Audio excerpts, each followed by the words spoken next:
आप लोग ठीक ठाक हैं। तो चलिए आज हम लोग एक फिर नए फार्मूले के विषय में आपस में डिस्कशन करते हैं। नया फार्मूला सेक्शन फार्मूला है, जो सेक्शन फार्मूला पहले भी आप रीडिंग किए हैं।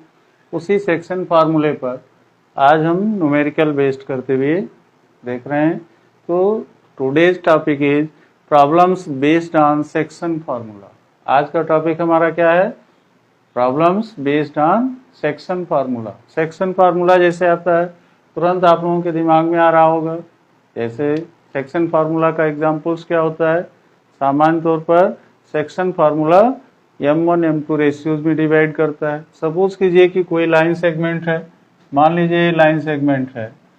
ये लाइन सेगमेंट की पोजीशंस क्या है? इसका नाम ए रख दीजिए, मान लीजिए ये बी रख दीजिए, दूसरा हमारा सी पॉइंट हो गया।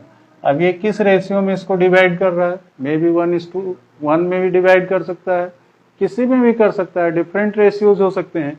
तो ऐसी कंडीशंस में हम इसको क्या मानते हैं कि मान लीजिए m1 और दूसरा m2 रेशियो में डिवाइड करता है। अब जैसे फर्स्ट क्वेश्चन हमारा है, इस क्वेश्चन को फिगर से अटैच कर दें। फिगर से अटैच करने से सुविधा क्या होगी कि ये फिगर हमारे काम आ जाएगा, और साथ में इसमें हम सेक्शन फार्मूला कैसे यूज करते हैं इसका एप्लीकेशन भी हमें सीखने में आ जाएगा। तो पहला एग्जांपल हमारा क्या है? Find the coordinates of the point which divides the line segment joining the points 4, -3 and 9, 7 internally in the ratio. Internally and externally दो वर्ड्स आते हैं। इंटरनली का मतलब क्या होता है कि जब कोई लाइन सेगमेंट को मध्य से, अंदर से उसको डिवाइड किया जाए तो इंटरनली रेशियोज होते हैं। और जब ऐसा भी हो, मान लीजिए हमारी लाइन एसी ही है, एसी लाइन सेगमेंट है और बी इसके एक्सटर्नल पार्ट्स में पड़ रहा है, तो एक्सटर्नली डिवाइड होता है। दोनों के फार्मूले अलग अलग होते हैं। अब उन फार्मूलों का हमें यहाँ एप्लीकेशन करना है। तो इसी के कारण जो नंबर ऑफ क्वेश्चंस हमने टेकअप किए हैं, हो सकता है ज्यादा हों, लेकिन कोई बात नहीं, वो हमारे बहुत ही जरूरत की चीजें हैं और उन सब को हमें जानना चाहिए, तभी हम सेक्शन फार्मूले पर कमांडिंग ऑर्डर फाइंड आउट कर सकते हैं। तो ऐसी कंडीशंस में हम फर्स्ट क्वेश्चन को पहले टेकअप करते हैं। 2 पॉइंट्स हमारे दिए गए हैं, 4, -3। मान लेते हैं कि ये पॉइंट का कोऑर्डिनेट क्या है? 4, -3 है, और दूसरा पॉइंट हमारा बी है 9, 7। अब ये कहना चाह रहे हैं कि means find the coordinates of the point, उस बिंदु का कोऑर्डिनेट पता कीजिए which divides the line segment, जो इस लाइन सेगमेंट को डिवाइड करता हो, joining the points 4, -3 and 9, 7। 4, -3 means ये पॉइंट हो गया और बी पॉइंट आपका 9, 7 हो गया। तो अब इन दोनों को डिवाइड करता हो और उस पॉइंट का इंटरसेक्शन क्या है, मतलब कि उसका क्या पोजीशंस है, पॉइंट कोऑर्डिनेट्स क्या है। अब पॉइंट कोऑर्डिनेट्स जानने के लिए तो जाहिर सी बात है इंटरनली इन द रेशियोज की बात कर रहा है, कोऑर्डिनेट जानना चाह रहा है। तो ऐसी कंडीशंस में हमारे पास 2 शर्तें होती हैं। एक तो होता है कि हम वेरिएबल और कांस्टेंट फॉर्म में भी फाइंड आउट कर लें, और दूसरा क्या होता है m1 m2 रेशियोज में डिवाइड कर लें। तो यहाँ पर हम दोनों फॉर्म को यूज कर सकते हैं, लेकिन पहले जो है हम m1 m2 रेशियोज को फाइंड आउट करते हैं। अब मान लीजिए कि यहाँ का कोऑर्डिनेट हमारा क्या है? x, y, जो सी बिंदु का कोऑर्डिनेट है, ये हमारा क्या है? वेरिएबल है। दूसरा वेरिएबल हमारा m1 m2 है, तो हम इसको रेशियो में ले लेंगे। ठीक है, तो यहां से आपको नोटिफाई क्या करना होगा कि let the ratio be x be m1 and m2, m1 और m2 उनके ratios, and coordinate of point C, and coordinate of point C, coordinate of point C, मतलब कि कोऑर्डिनेट ऑफ पॉइंट C की बात कर रहे हैं। तो ये कामा हमारा x, y, कुछ चीजें ऐसी होती हैं जो हम लोग बोलते रहते हैं, लेकिन हर चीज अक्षरशः बोर्ड पर नहीं लिख सकते, तो उसमें थोड़ा सा समय का भी अभाव होता है, कहीं कहीं स्पेस का भी बात होती है। तो इस नाते आप हमारी आवाज को भी कंसंट्रेट होकर के सुनेंगे और साथ में ये ध्यान देंगे कि हमें वर्कआउट क्या करने को कहा जा रहा है, कैसे हम वर्क कर रहे हैं। तो यहाँ कॉमन सी बात है कि ए और बी 2 पॉइंट्स हैं हमारे, ए और बी 2 पॉइंट्स हैं, 4, -3 एंड 9,7 किस रेशियोज में डिवाइड कर रहे हैं? M1 M2 रेशियोज में डिवाइड कर रहे हैं। सी पॉइंट जो एक दोनों को डिवाइड कर रहा है, लाइन सेगमेंट AB को, वो किस पॉइंट पर डिवाइड कर रहा है? सी पॉइंट पर डिवाइड कर रहा है।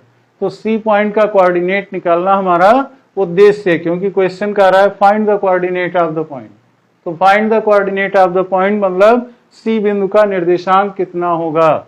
तो ऐसी कंडीशन में हमें क्या मानना पड़ा कि let the ratio be M1 and M2 and coordinate of point C x, y। ये हमारा फर्स्ट क्वेश्चन के लिए फिगर है। अगर हमें जरूरत पड़ेगी तो हम फिर उसको यूज करते रहेंगे। तो अब यहाँ पर बात फार्मूले की आती है। सेक्शन फार्मूला आप देखते हो, तो सेक्शन फार्मूला जो हमारा होता है, सी पॉइंट जो हमारा है, C point x, y that is equal to C. अब यहाँ ब्रैकेट में क्या करते हैं? सेक्शन फार्मूला हमारा क्या होता है? Means M1 x2 plus M2 x1 upon M1 plus M2।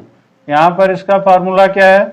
M1 x2 plus M2 x1 whole upon M1 plus M2, M1 plus M2। ये पॉइंट x के लिए हुआ। दूसरा y पॉइंट के लिए क्या हो जाएगा? M1 y2 plus M2 y1 whole upon M1 plus M2। ये होता है पॉइंट y के लिए। ये हमारा सेक्शन फार्मूला है इंटरनली इंटरसेक्शन के लिए। इंटरनली इंटरसेक्शन का मतलब कि जो फिगर आपके सामने दिया गया है कि ये भी एक लाइन सेगमेंट है जिसका मध्य बिंदु C है। तो मध्य बिंदु तो हम उसको C नहीं कह सकते, क्योंकि M1:M2 में डिवाइड कर रहा है। तो M1 M2 में डिवाइड कर रहा है, तो ऐसी कंडीशन में कोई जरूरी नहीं है कि 1:1 हो या मध्य बिंदु उसका हो। तो ऐसी कंडीशंस में M1 M2 रेशियोज ही फाइंड आउट कर लेते हैं। अब इन शर्तों पर हमें फाइंड करना है, तो C वैल्यूज को फाइंड कीजिए। C वैल्यूज हमारी इन्हीं इंटरनल फार्मूले के अकॉर्डिंग पुट कर देंगे। M1 M2 आपको मालूम है कि नहीं दिया है, वेरिएबल दिया गया है। तो ऐसी कंडीशंस में M1 x2 की जगह पर क्या हो जाएगा? पहला बिंदु हमारा ये है, तो इसका कोऑर्डिनेट x1 y1 होगा। दूसरा बिंदु B है, तो इसका कोऑर्डिनेट x2 y2 होगा। तो यहाँ से M1 x2 का मतलब M1 into 9 plus M2 x1 का मतलब M2 भी नहीं मालूम हमें, M2 इंटू x1, तो x1 की वैल्यू 4 है। तो M2 into 4 whole upon M1 plus M2। ये शर्त हो गई पहली x के लिए। इसी तरह से y के लिए हम क्या नोट कर लेंगे? y के लिए M1 y2 है, तो M1 y2 means M1 into y2 की वैल्यू 7 है प्लस M2 y1 की वैल्यू -3 है, ठीक है, whole upon M1 plus M2। अब आपस में हम क्या करेंगे? दोनों का हमें कंपैरिजन करना है। दोनों का कंपैरिजन करने के साथ साथ x और y की वैल्यूज भी फाइंड आउट करनी है।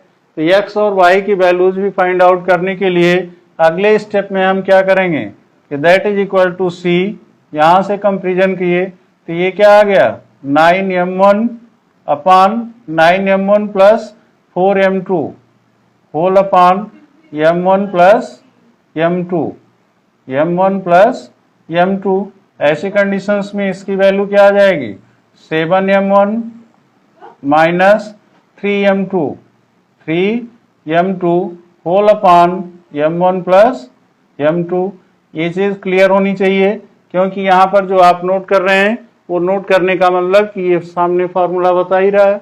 अब इनकी तुलना किससे करना है? x, y से करना है। x, y से करने के लिए हमारे पास दो अननोन राशियां हैं, जो C का कोऑर्डिनेट भी पता करना है, M1 M2 का रेशियो भी पता करना है। तो फर्स्ट ऑफ ऑल हम क्या करते हैं? इफ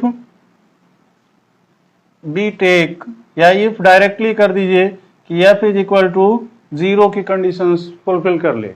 मतलब कि हम पहला पॉइंट किस पर लें? y एज ए ऑर्डिनेट्स पर लें। तो ऑर्डिनेट वाला पॉइंट कुछ गिवन होना चाहिए, या इसको हम एज इट इज कंपैरिजन में ही कर लें। तो कंपैरिजन में ही कर लें। अगर सपोज कीजिए कि x इज इक्वल टू 0 हो जाए, तो ऐसी कंडीशंस में क्या आ जाएगा? यहाँ से 9m1 plus 4m2 whole upon m1 plus m2 that is equal to 0।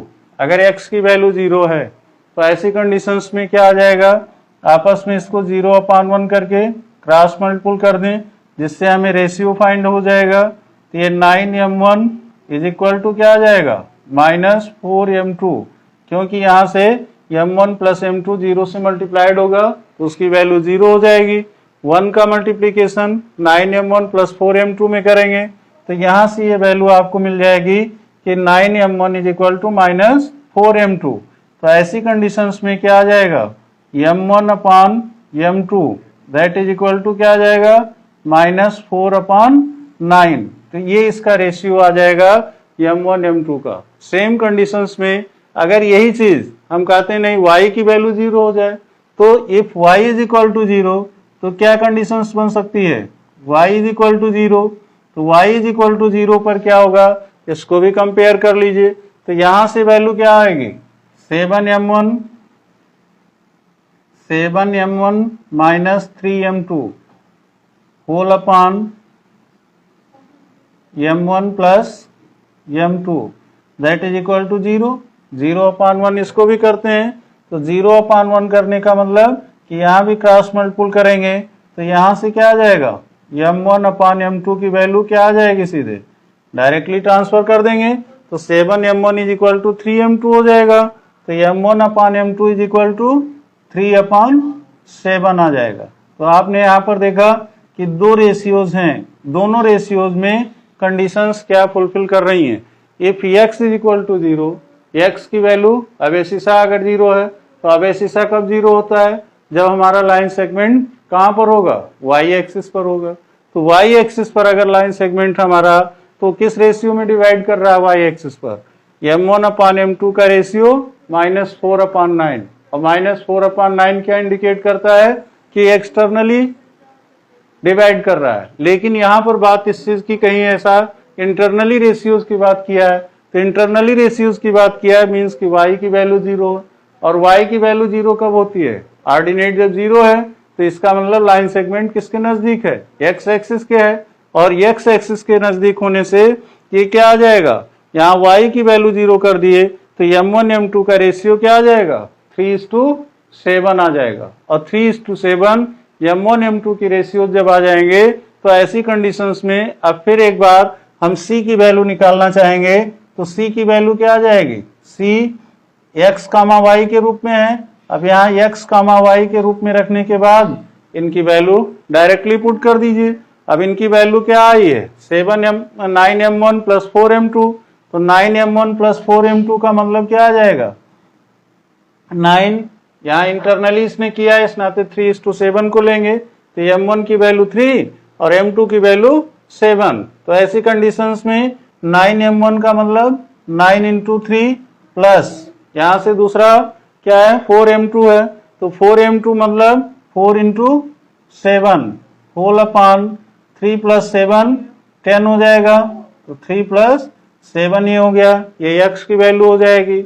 इसी तरह से y की वैल्यू अगर हम लेंगे तो y की वैल्यूज लेने के लिए क्या करेंगे, y की वैल्यूज लेने के लिए फिर यहाँ पर y की वैल्यू सिंप्लीफाई किया गया है, 7m1 माइनस 3m2, तो 7m1 का मतलब क्या हो गया, 7 इंटू 3 माइनस 3m2, m2 की वैल्यू क्या है 7 है, होल अपॉन 3 प्लस 7, ये इसके रिक्वायर्ड कोऑर्डिनेट बन जाएंगे।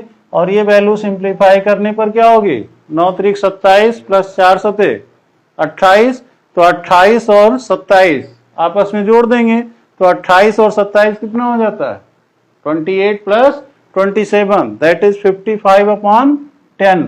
तो इसका कोऑर्डिनेट क्या आ गया, 55/10 जो x कोऑर्डिनेट हो जाएगा। और दूसरा क्या कर रहा है, 3 इंटू 7, तो 7 3 जा 21 माइनस 3 7 जा 21, तो ऐसी कंडीशन में 21 माइनस 21, तो अगला कोऑर्डिनेट हमारा 0 हो जाएगा। तो ऐसी कंडीशंस में हमारे पास दो कोऑर्डिनेट ऑफ c मिलेंगे। एक कोऑर्डिनेट ऑफ c क्या मिलेगा, जिसका y वैल्यू 0 होगी, जिसमें हमने 3/7 रखा है, तो 3/7 रखे तो यहाँ देख रहे हैं y की वैल्यू 0 आ रही है। सेम कंडीशंस में अगर हम अगली कंडीशंस को फुलफिल कर देते हैं तो अगली कंडीशंस को फुलफिल करने के लिए अर्थात इसके रेशियो चेंज कर दीजिए। तो इसके रेशियो जब चेंज कर देंगे इट मीन्स कि यहाँ पर m1 m2 की वैल्यू क्या ले लेंगे, m1 इज इक्वल टू -4 और m2 इज इक्वल टू 9। तो यहाँ से हम डायरेक्ट आंसर रख दे रहे हैं, इसको आप देख सकते हैं। तो यहाँ से अगर मान लीजिए कि m1 की वैल्यू हम 4 रखते हैं तो 9 4 जा 36 हो जाएगा और यहाँ से 4 9 जा 36। सीधे आप ये कह सकते हैं कि x की वैल्यू 0 हो जाएगी, जैसे यहाँ y की वैल्यू 0 हुई। इसी तरह से यहाँ से जब x की वैल्यू 0 हो जाएगी तो ऐसी कंडीशंस में दूसरी जगह यहाँ दूसरे इक्वेशन में इसको पुट कीजिए। तो m की वैल्यू m1 की जगह 4 है तो 7 4 जा 28। तो ये पहला वैल्यू क्या आ जाएगा -28 हो गया और यहाँ से -3m2। तो -3m2 मीन्स -3 इंटू यहाँ से 9 है तो 9 रख दीजिए, होल अपान क्या आ जाएगा, यहाँ से हो जाएगा 4 + 9। तो 4 + 9, अब m1 की वैल्यू -4 लिए हैं और m2 की वैल्यू 9 लिए हैं। तो -4 + 9 मीन्स आपस में सब्ट्रैक्ट होके क्या आ जाएगा 5 आ जाएगा और यहाँ से इनको सिंप्लीफाई कर दीजिए तो ये क्या आ जाएगा 0 और ये -28 और -3 9 जा 27। तो -28 और -27 ये आपस में जुड़ करके क्या आ जाएंगे -55। तो -55/5 मीन्स कि इसको अगर हम सिंप्लीफाई कर दें तो -11 हो जाएगा। सेम कंडीशंस में आपने देखा कि क्वेश्चन थोड़ा सा लेंदी जरूर होते हैं लेकिन इनका जो सॉल्विंग स्टेप्स होता है वो स्टेप्स बहुत ही मार्वलस होता है और वो अपनी कंडीशंस को एक के बाद एक फुलफिल करते जाते हैं।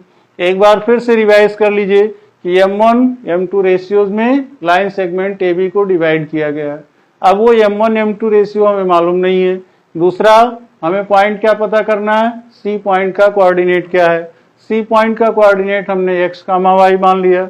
अब यहाँ से क्या कंडीशन कर रहे हैं, लेट द रेशियो भी m1 and m2 and coordinate of cx, y। तो cx, y ऐसी कंडीशंस में cx, y का कंपैरिजन इसके इंटरनली सेक्शन फार्मूले को यूज कर लेते हैं। तो यहाँ से m1 x2 + m2 x1 upon m1 + m2 और दूसरी कंडीशन मीन्स y के लिए m1 y2 + m2 y1 अपान m1 + m2 से कंपेयर कर देते हैं।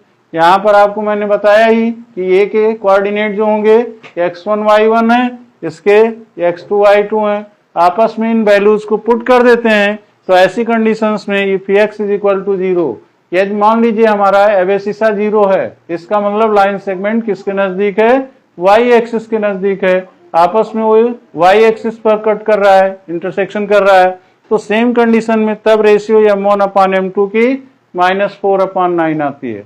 अगर सपोज कीजिए कि y की वैल्यू 0 हो, इट मीन्स कि हमारा ऑर्डिनेट 0 है, तो ऐसे में हमारा लाइन सेगमेंट किससे इंटरसेक्ट हो रहा है, एबेसिसा से हो रहा है।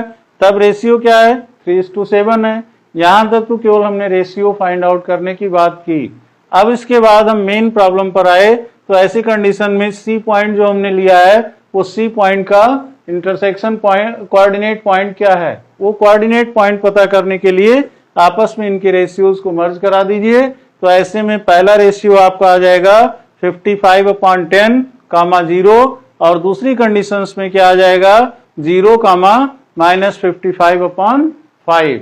तो सेम सिचुएशन में हम ऐसी कंडीशन में सेक्शन फार्मूले का अच्छी तरह से यूज कर सकते हैं। अब इसके बाद फिर बात आती है एक्सटर्नल फार्मूले को, कहने का मतलब सेक्शन फार्मूला का एक्सटर्नल पार्ट्स लिया जाए। तो एक्सटर्नल पार्ट्स को देखने के लिए थोड़ा सा अब इसके बाद फिर हम सीधे एग्जाम्पल नंबर 6 पर चले आएंगे कि जहां पर एक्सटर्नल पार्ट्स की बात इसने किया है और संयोग से अच्छाई क्या है कि उसने यहाँ पर रेशियोज दे रखे हैं और जब रेशियोज दे रखे हैं तो कोऑर्डिनेट निकालना थोड़ा आसान हो जाता है। तो चलिए उस पर भी बात करते हैं। तो ऐसी कंडीशंस में इन पर विशेष ध्यान देने की जरूरत होती है और जो सेक्शन फार्मूले हैं उन सेक्शन फार्मूलों को जब भी हमें जरूरत होती है इंटरनली और एक्सटर्नली तो हम उनको यूज करते हैं और इस फार्मूले को लर्न करने का सबसे आसान तरीका है कि इंटरनल अगर इंटरसेक्शन है तो इंटरनली इंटरसेक्शन होने पर पॉजिटिव अप्रोच रहता है, और एक्सटर्नली इंटरसेक्शन कर रहे हैं तो निगेटिव अप्रोच हो जाता है। बस यहाँ पर खाली कोऑर्डिनेट चेंज कर देने की जरूरत है। कोऑर्डिनेट चेंज कर देने की जरूरत का मतलब कि हम यहाँ पर बी पॉइंट को ले आवें और यहाँ पर सी पॉइंट को भेज दें। अब बी पॉइंट अगर हमारा सपोज कीजिए यही है तो इसके कोऑर्डिनेट आपस में चेंज करना पड़ेगा, और ये सी पॉइंट हमारा क्या है, इंटरसेक्शन पॉइंट है। इनको भी अगर सपोज कीजिए हम m1 m2 रेशियोज में डिवाइड